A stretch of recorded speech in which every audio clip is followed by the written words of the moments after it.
Honestly, we're to the point where we couldn't get our boats in and out of our own marina because it was that bad. They would usually say that project is just not feasible. There's not somebody coming to your community to save it, right? You need your local community members to step up, take the risk, do the things to reinvest in the community and get it back on its feet. You can have nice things. There's not going to be this big shiny star of an outside developer that comes in and saves the day. This podcast is for informational purposes only and does not constitute financial, legal, or investment advice. Please consult a professional advisor before making any decision based on what you hear on the show. Hello, everybody. Welcome to another episode of Distress to Success, where we talk with professionals who are helping reinvent blighted communities in a profitable way. And as with me today, I was lucky to just snag some time from Michael Mohrfeld. He's a contractor for Green Oak Development Company, and I'd say just a general community leader coming from Fort Madison, Iowa. And luckily, Michael reached out to us, and so I'm excited to hear more about his story and some of the projects that he's been working on. But Michael, thanks for joining us. Welcome. Yeah, you bet. Appreciate you having me. Yeah, I'm excited to hear about how you ended up taking on some of these projects that you mentioned in our previous call. But I guess before we dive into those specifics, I guess, could you tell us a little bit about, your background and kind of how you ended up, I guess, in the development space and got to the success that you're seeing today? Yeah, you bet. So honestly, came through as an electrical contractor, started my career as an electrician apprenticeship, worked my way up and started my own firm 2006. So right at 20 years in the electrical contracting space. Still my priority business is our primary focus. Total, we've got about 70 employees. Back in 2014, we started a development side, and this was kind of the give back to the community, trying to town that's seen a decline in population and no new housing stock. So I wanted to see if I could come in and fix those things. So started a new development on a 13-acre parcel, 45 lot subdivision. We're actually in the final phases of that project, but along the way we've started multiple other projects on the housing fronts. So you've really started in really, I guess there's two ways to come at a development project, right? As a lot of developers come at it from a, I guess, pure financial, upper end, right, or top down, right, of here's what it's going to cost, right, and they build in all these things, and I guess, quite frankly, a lot of projects are a lot more expensive because of that approach. They don't necessarily understand, right, all of the really nitty-gritty details, right, and how and where you might be able to save $1 to make a project unrealistic all of a sudden, very, very realistic, right? And so you have a very different perspective than a lot of developers, which is really, I guess, what got me excited, Michael, to kind of hear some of your stories and how you made some of those projects work. But I guess can you kind of dive into I'll say 2 or 3 of the projects that you've worked on over the last 10 years, and we'll go from there. You bet. So, like I said, the first project was a single-family home development. In that project, we've built 35, new construction single-family homes. I think the first open house, we had this influx of retirees show up, and they said, "We love everything that you're doing here, but we really want a condo development. We want maintenance-free living." It's like, oh shoot, kind of missed the mark, And so we bought a 100-acre parcel up on a bluff and with a gorgeous river view, cleared that parcel off, and we built some higher-end condos. Currently, we're halfway through that project. We've got 23 condos, walkout basement, slab, a combination of both. Really neat property. And then COVID hit, right? So things got expensive. We start doing a little looking, what's this mean from an affordability segment? So we start searching into some multifamily projects. So the last couple of years, we've had a real strong emphasis on redevelopment projects on the multifamily segment. It's opened my eyes to workforce housing tax credits, Grayfield, and things like that. So very very new on that front, but that's kind of where. I don't say our focus is, but that's where we're spending a fair amount of our time is on multifamily segment. Again, trying to respond to the area's affordability and market demand. In that mix, kind of the unique project we touched on was a big marina revitalization. So we're right on the Mississippi River. Known for flooding issues and those things, but we had a marina that was just completely end of life. The Mississippi River it's a dirty body of water, so creates a lot of silting issues. So these marinas take constant maintenance.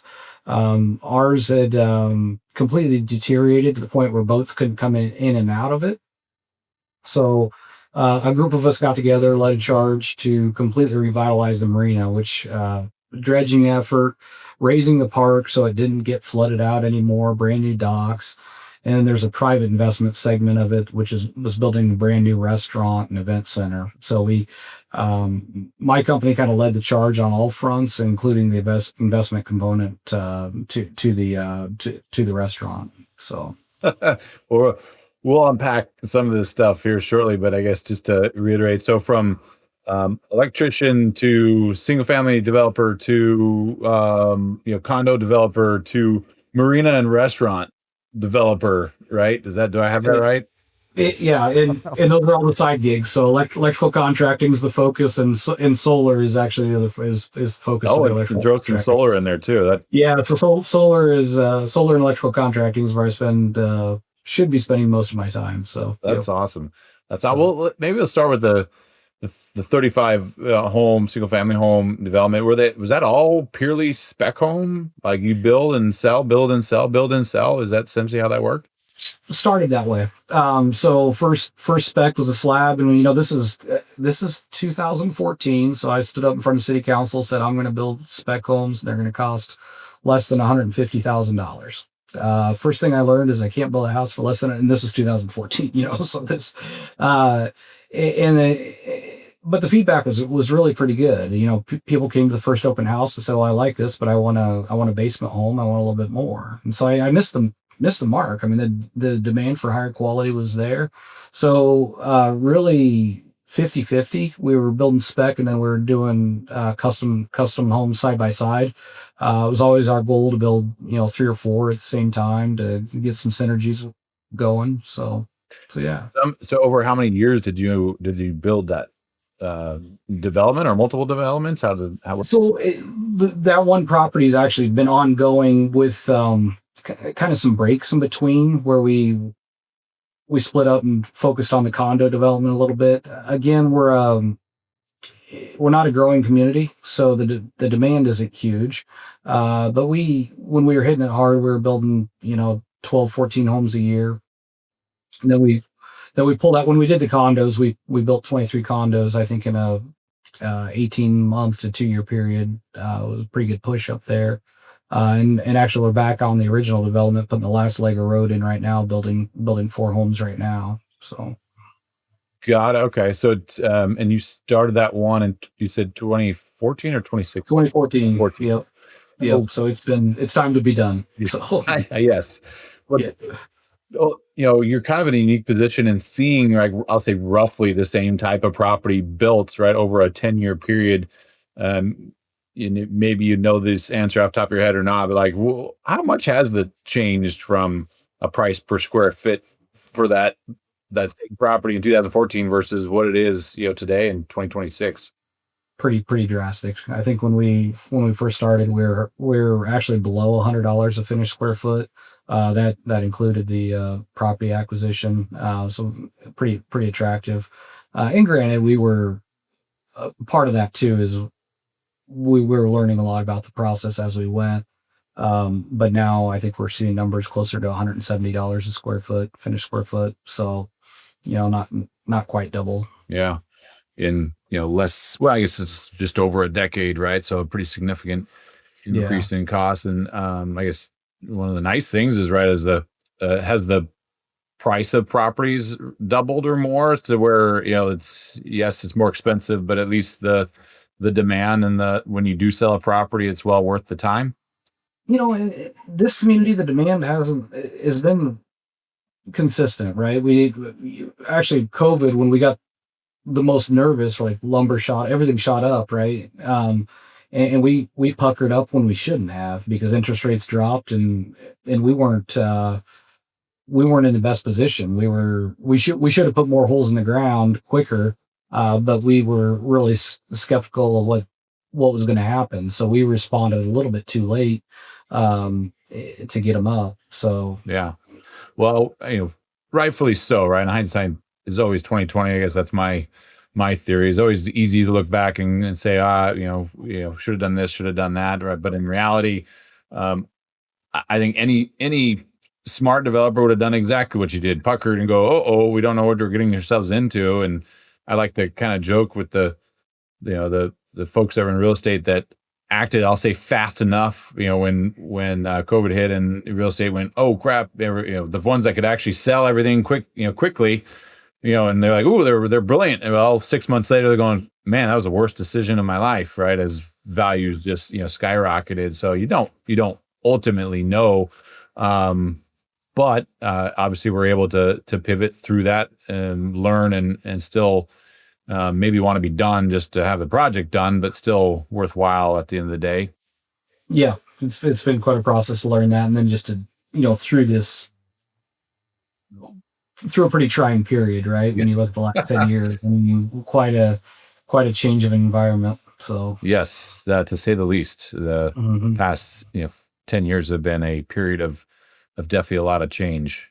Some of it good, right? Some of it not so good. But definitely no shortage of having to pivot and learn along the way. Some uncertainty there. So, and that kind of leads to, so it sounds like the condo development really was a result of those initial conversations with potential buyers, learning from their conversations of what they didn't like about the single family home development and how you could roll that into your next development. Was it truly that much of a feedback loop if you didn't even have not the multifamily, the condo development in mind at all until you used to have those conversations? Do I understand that right? It truly was. Yeah, we were just a few houses into the process, and then there was an overwhelming feedback. And I'll be honest with you, a little bit of that self-serving too. My mother was looking to take the next step, and so we're multiple things. So property came available, exceptional property, and we had a vision there that we thought we had a pretty good market response to. Kind of know where the affordability is, in that empty nester market. So responded accordingly, and there was a lot of earth moving. I mean, this was really just a wooded bluff. So 6 months of clearing trees, leveling things off, and it was pretty, $1 million a road to get to the first building. So it was pretty big leap, that early in the development career. Pretty big leap of faith. Exactly. Yeah. Well, so that one was started when again? The condos, I think we started in 2016, 2017. Okay. The first development we started in 2014. Okay. So, and you're still finishing up the condo development as well? The condos have been idle we made a big push there in 2017. I think 2019 we'd sold the last one, but we only developed half the property. The intent was to do single family higher end homes on the other half of the property. The feedback from the condos was great. Honestly, the demand's been there for a couple of years, but things like this marina project honestly consumed us on the development front for a good 2-year period. And then also got another housing development out of town, a small community called West Point. And then multiple other projects we've taken along, kind of interjected. Self-performance is a big deal to us. So the carpenters are my folks. The electricians obviously are my folks. The plumbers are my folks.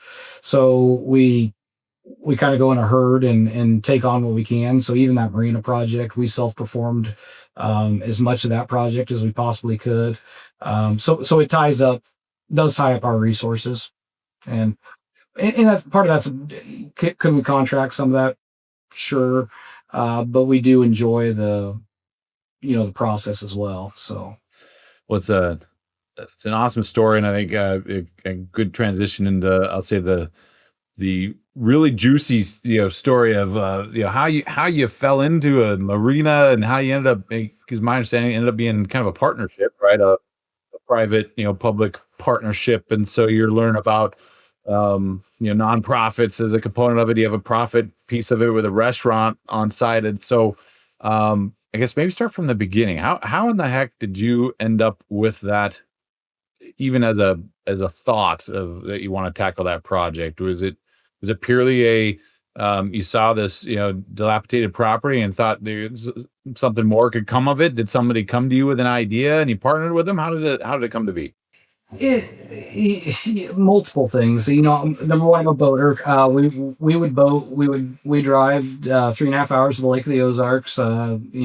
7 8 times a year, and we would get our boating in down there. When we sit here and we live right on the river, but honestly, we're to the point where we couldn't get our boats in and out of our own marina because it was that bad. So there was a pretty disgruntled community saying we've got this great resource, it's underutilized, we need to take care of it.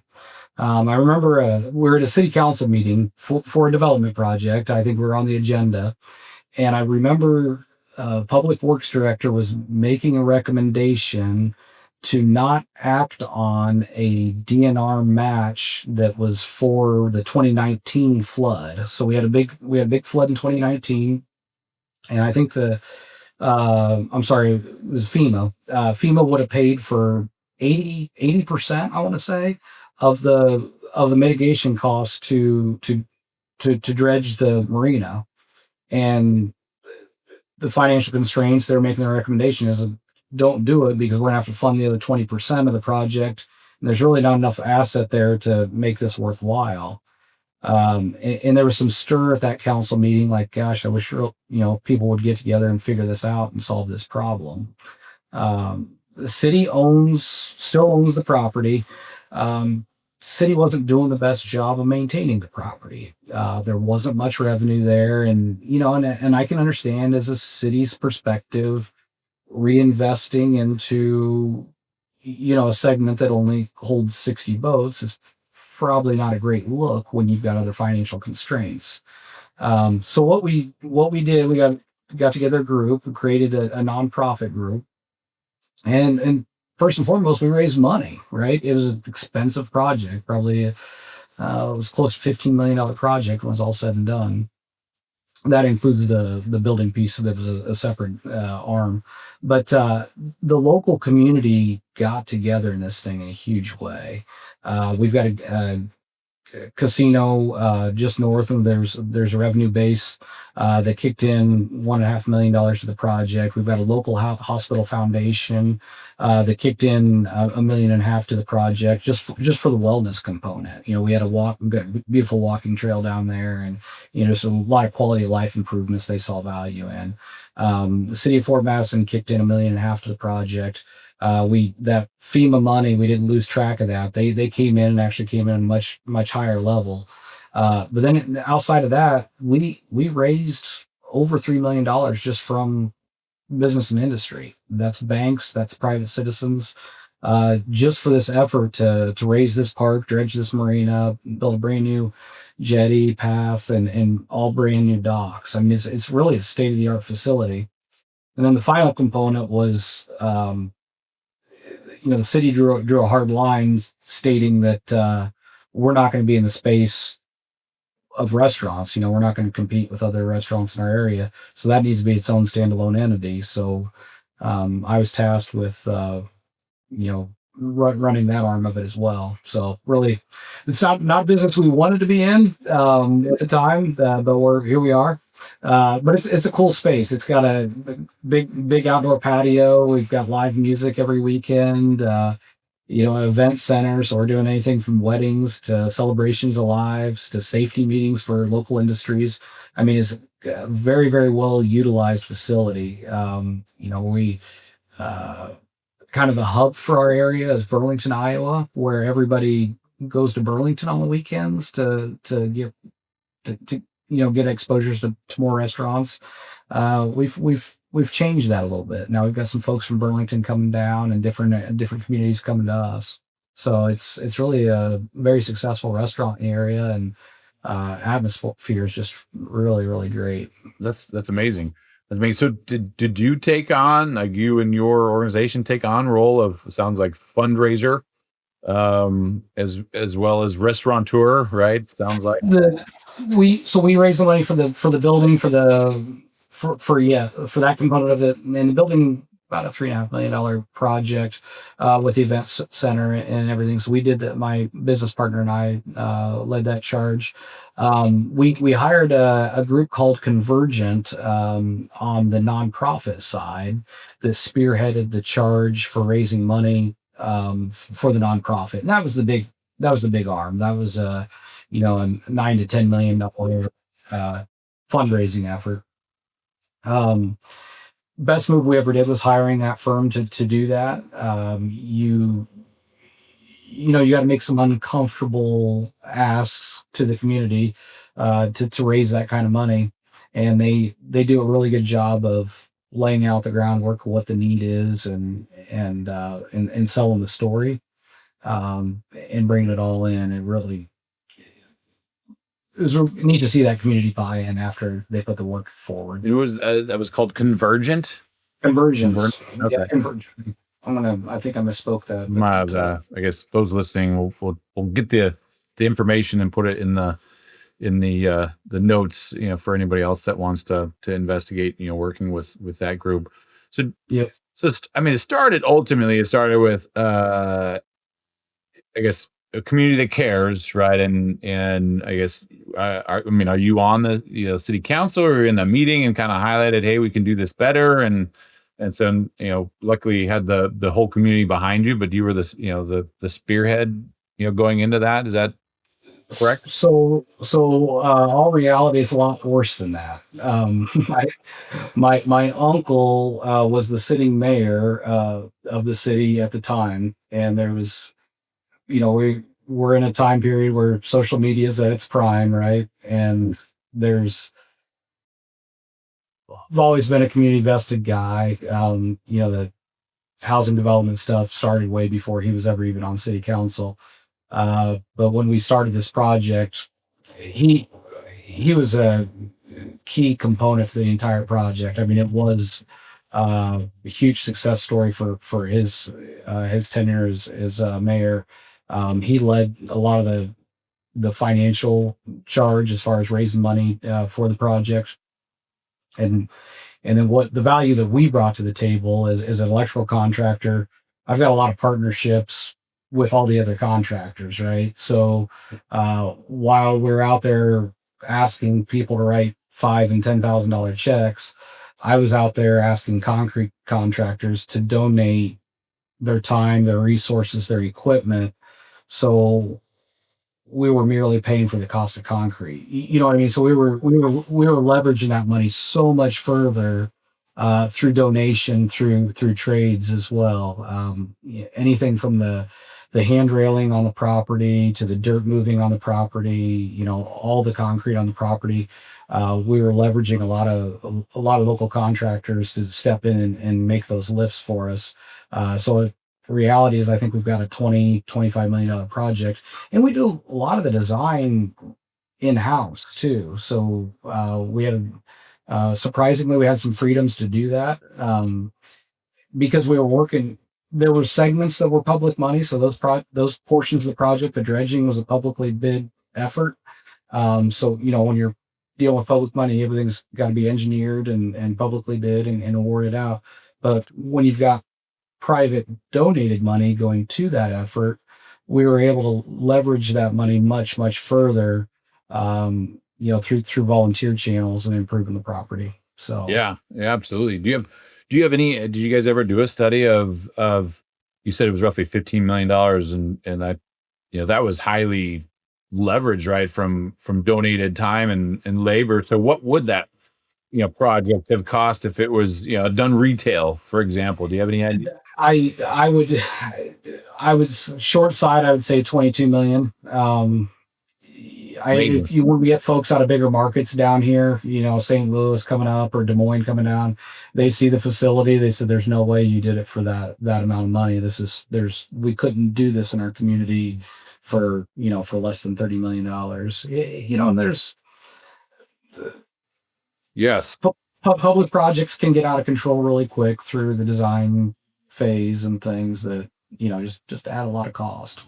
Well, I think the main thing is that you had a community that cared, right? A Yep. community that was behind the project, and then community members that were willing to donate the time, labor, right, to make it not only financially feasible, but then actually bring it to fruition, right? And I think all of those components Yeah. played a gigantic role in it, because I think you're exactly right. I think it's that, to me, right, as not doing that exact project, but many projects. I mean, that sounds like a $30 to $40 million project, right? Done from I'll say the other end of the spectrum, right? The developer that's looking down saying, well, this typically costs this, and then would usually say that that project is just not feasible, right? But Yep. right, if you come at it from your angle, right, a different angle, then it can turn that project into a, I'd say a Yeah. community life, I don't know if it's technically a lifesaver, right? But it, certainly, changed things around. And so I guess, did it change that theme of, say, population decline to, is it somewhat stabilized? Where is the community of Fort Madison today? Is huge impact. I mean, the quality of life. It is the common theme is when people do visit down there at the restaurant, they'll say that I never expected to see something like this in Fort Madison. Right? This is something I would expect in a large city. So it kind of lifts some spirits that, hey, we can have nice things. And the restaurant's been open 2.5 years now. The marina, the boating is, we're filling the docks in. Actually, so two of our docks are full covered docks and two of them are open. We don't see covered docks really in this area. A lot of the concern is the affordability of it to lease them and things. What we're real close to making a decision on is actually purchasing another covered dock and selling one of our uncovered docks, because our covered docks are completely full and we're pretty underwhelmed with the success of our open docks. So, all the things that were betting against us, were proven to be, yeah, this is right. This is the stuff that works at the Lake of the Ozarks or at the big lakes. We're able to bring that here and make it work. But when you're able to go down there on a Friday night or Saturday night, sit on the patio, listen to a one-man band, uh, awesome atmosphere. It's just cool. Yeah. So I can imagine. Yeah, it's like probably a crowd, right? And a lot of community members that participated in it can sit there and feel proud of what was put together. Yeah, absolutely. And that's, it's good to see people having, you can see that there's meetings going on there, and that maybe that's a facility that, catered a meeting that led to the next project, right? Yeah. And that's, when if a site selector's coming to town, where are you going to take them? And that's, yeah, there are some bigger things going on. So, yeah. You mentioned as part of, I don't know if it was that specific project, but part of your projects, a couple terms that you use that we haven't talked about on the show, but piqued my interest, right? Because you mentioned Grayfields. I'm familiar with brownfields. I've never heard the term Grayfield, so I want to dive into that. And workforce housing tax credit, I am aware of, but haven't dove into that on the show either. So, can you maybe give a quick overview of Grayfield and how that works and how it played into your project or projects? Full transparency. First, we are on the front side of our first Grayfield project, so I can't speak too intelligently about it. So, we are working on a proposal on a project in a neighboring town that would include redeveloping an existing facility that was, 110,000 square feet. Looking to turn it into 40 apartments. So north of 32 apartments. So 32 to 45 apartments is where it's going to fall.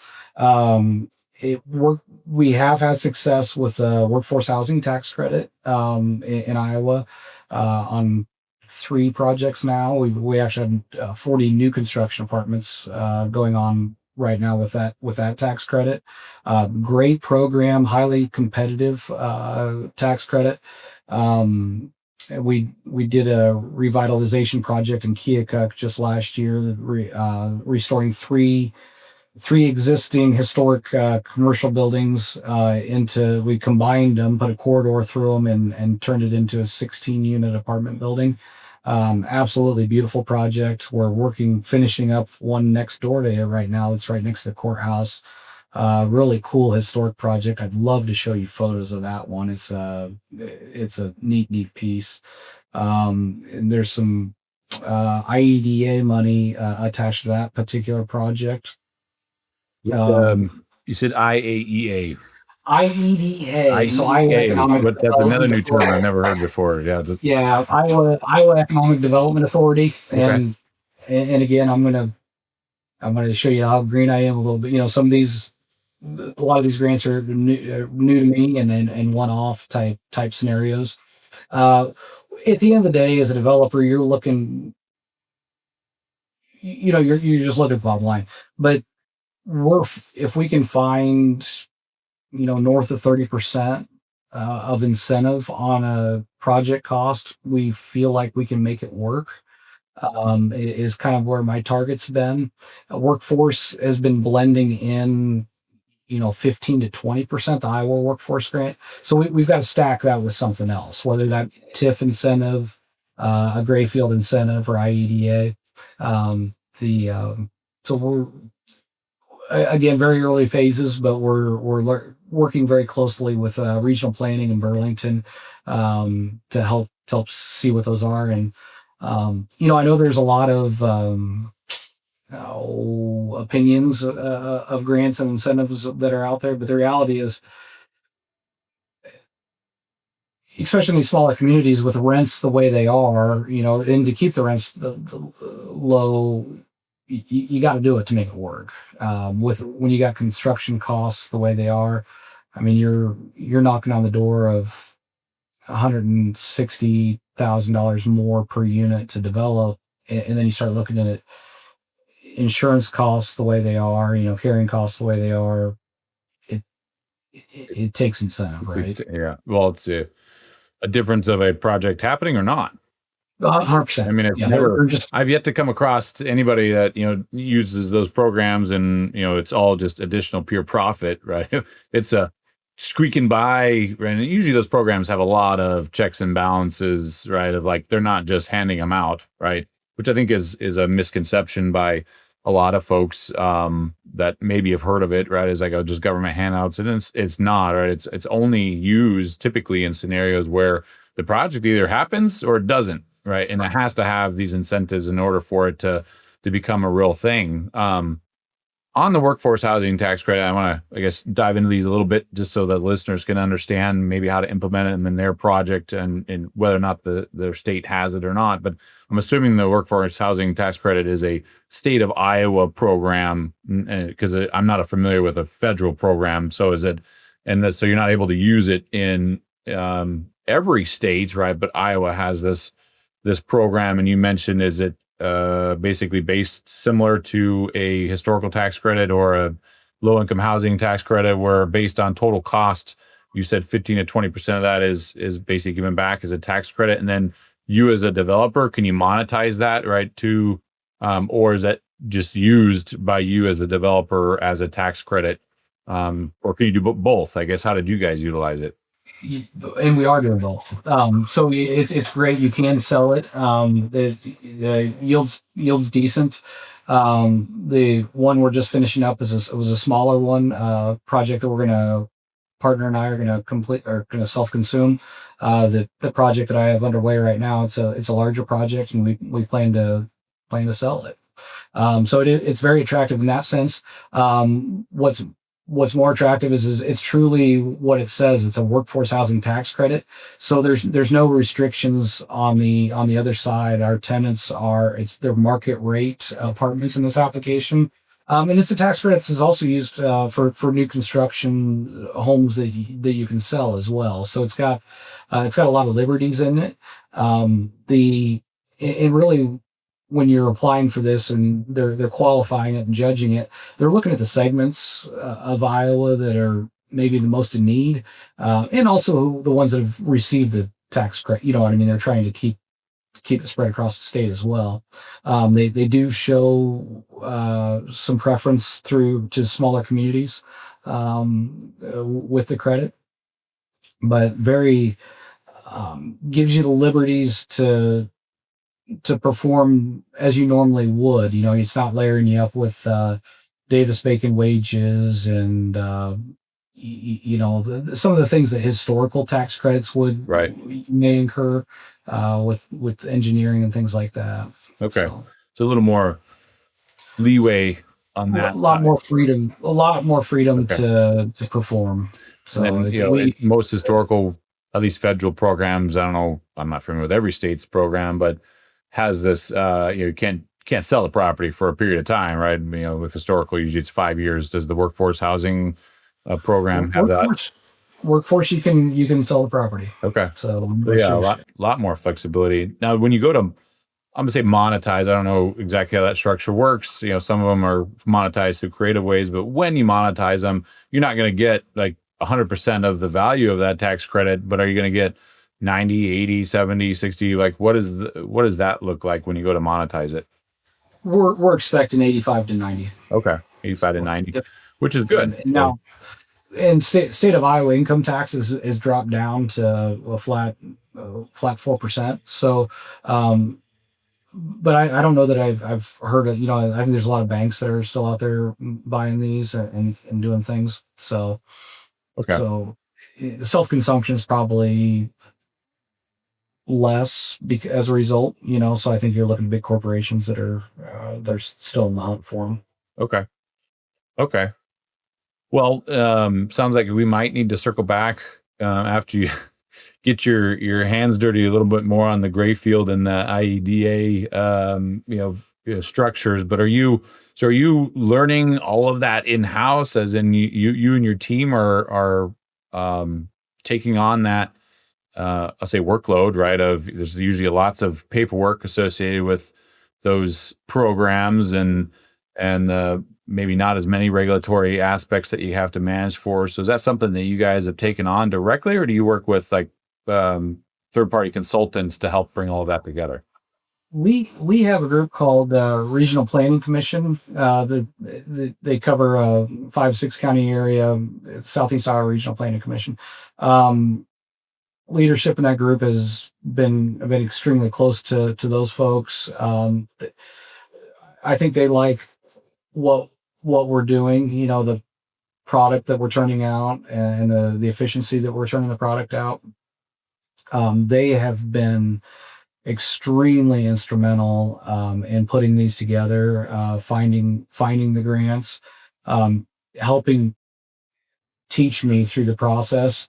I'm in a very fortunate role there that they've been so resourceful for our organization, because my background's contracting. It's not that side of it. So it's good because we're chasing the other end of the stick that we know how to, we know how to chase concrete costs, like, we know how to save or try to bring the total project costs down. And they've been extremely resourceful there to help find the incentives to make the project viable. So just absolutely great partnership with that group. So is this group akin to what I'd call like an economic development authority for the area? Because there's smaller communities, right? And so they've kind of teamed up to create a regional economic development. So it's a regional group that works directly with economic developments. Okay. They sit on a lot of similar boards, but they've got their hands in a lot of different different focuses. They do a lot of municipal work with the local towns as far as helping facilitate grants and things at the city level also. But just a great organization. Honestly, what I need to do is put you in direct contact with Mike Norris, the regional director. Has become a good friend of mine over the last few years, and just a tremendous asset. Probably be worth a podcast for you. Yeah. Future episode for everybody listening.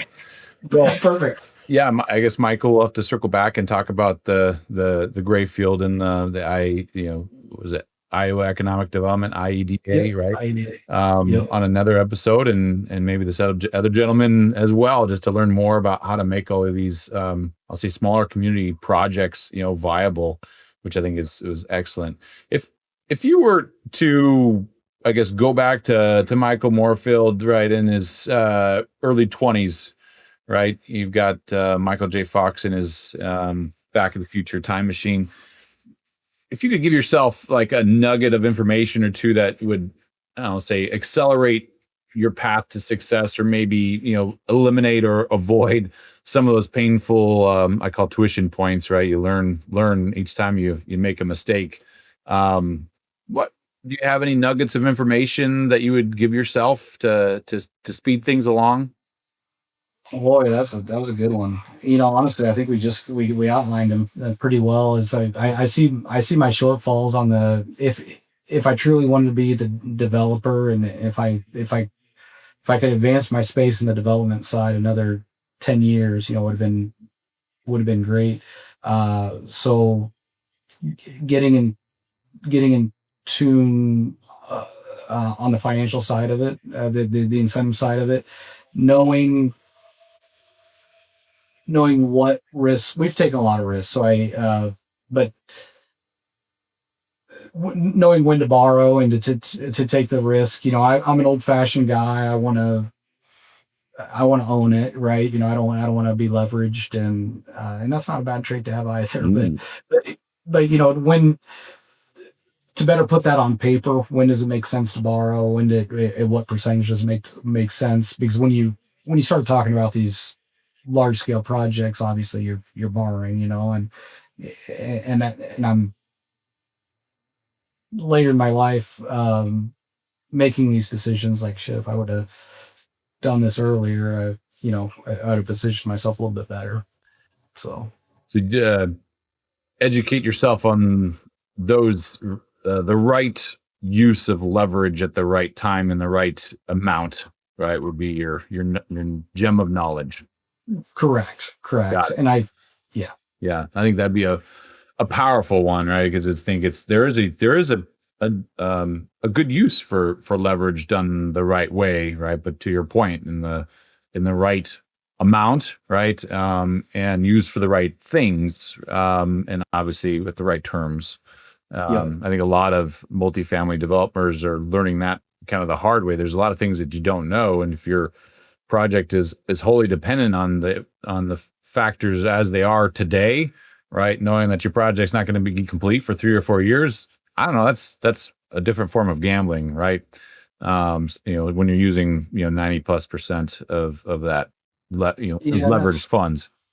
And at the very end of the day, I think if we were 20 years from now, I'll probably look back and say, man, I was very lucky that I was diversified, right? Because we're seeing the peaks of solar right now. I don't know what that's going to look like in 5 years from now.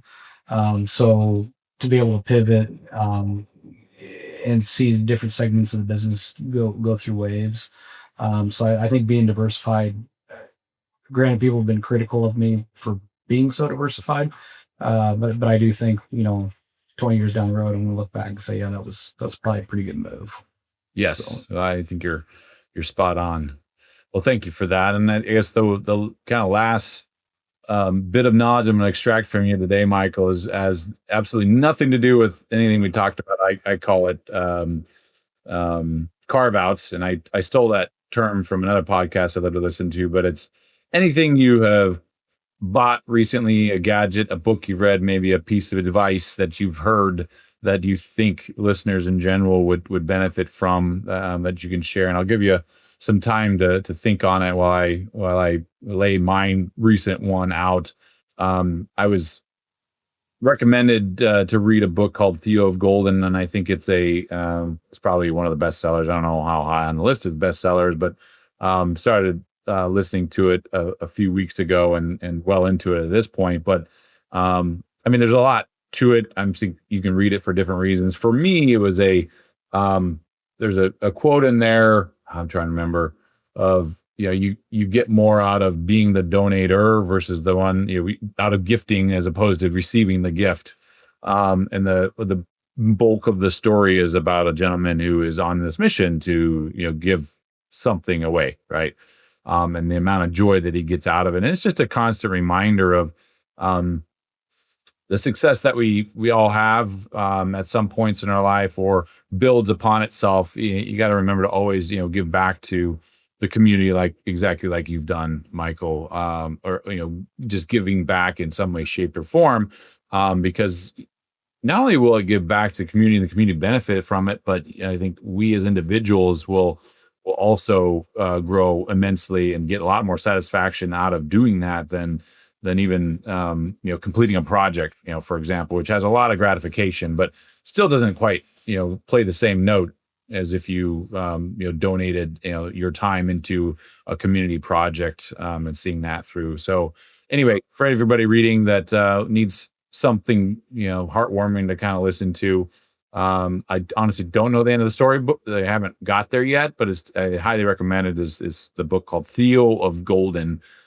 Shouldn't be hard to find on Google, because I know it's definitely on the top sellers list. So hopefully I gave you some time to noodle there, Michael. But what would be your carve out for today for the listener? My carve out, it's going to be a little more broad than maybe you're expecting or like, but what you just spoke on, especially people coming from these small communities that are seeing a decline in population or are struggling, and this one's been hitting me hard here the last few years, seeing what the 10-year outlook is. There's not somebody coming to your community to save it, right? You need your local community members to step up, take the risk, do the things to reinvest in the community and get it back on its feet. There's not going to be this big shiny star of an outside developer that comes in and saves the day. And that's what, I think a lot of these small communities have the resources to correct the path. They're just not taking the risk. And I just want to encourage so many small communities to do a better job of recognizing the people that have the capacity to do the thing, to find a way to make those moves and make it happen. So that's, hopefully there's somebody listening that can motivate to step up and do something. The other one is I'm going to go and shift another course. My children, I've got 3 children. One just turned 17 today, and happy birthday 12 to yeah. boy, girl? Okay. Good girl. All right, happy Girl. birthday to her. Yep. So I've got a 12-year-old and a 10-year-old, and so many people, when you see out in public, this is spend time with the kids. They'll be gone before you know it, and we are absolutely doing that right now. My wife and I are full in. Our youngest son, he's big into racing. So we, every weekend right now, we get in the motor home and we drive 4 hours to a racetrack, and we race on a Friday night, and we drive back the next day. And my daughter's real big into horse riding and things. And so finding balance with all the careers. But when I told my partner, I said, I'm here, I'm committed, I'm working all the hours, but my weekends are going to be with the kids for the next 4 or 5 years. They're in their prime age. I'm going to take advantage of this time with them, and we're truly just having a ball right now, doing those things. So it's something that's kind of shifted in our lifestyle the last year or two, and we're just loving it. Spend the time with family. I'm trying to remember this exact stat, so I'm going to butcher this, but I believe it was in the mid upper 90s like percent. Like so the 90 some percent of all the time you'll ever spend with your kids happens before they graduate high school. You know, and I think once I heard that the first time, which is in the last couple of years, it was an epiphany moment. Like, oh, holy crap! Like my kids are a little younger than yours, Michael, but it is you kind of take it for granted until it's gone. So for anybody listening that maybe is hearing this for the first time, don't take it for granted, because the time that you have with your kids, it flies by and then it's gone. And I'm told it just keeps getting faster and faster, which is a little terrifying to think about, but you won't get that time back. So definitely utilize it while you have it. So I appreciate that, Michael, for highlighting that again.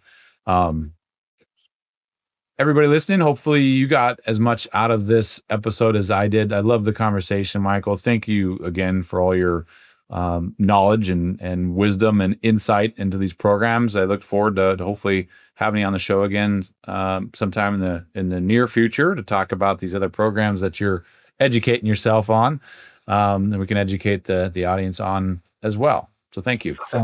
Sounds great. Truly appreciate it. Yep. Good visit. And good luck, everybody. Hope you guys have success and keep doing what you're doing.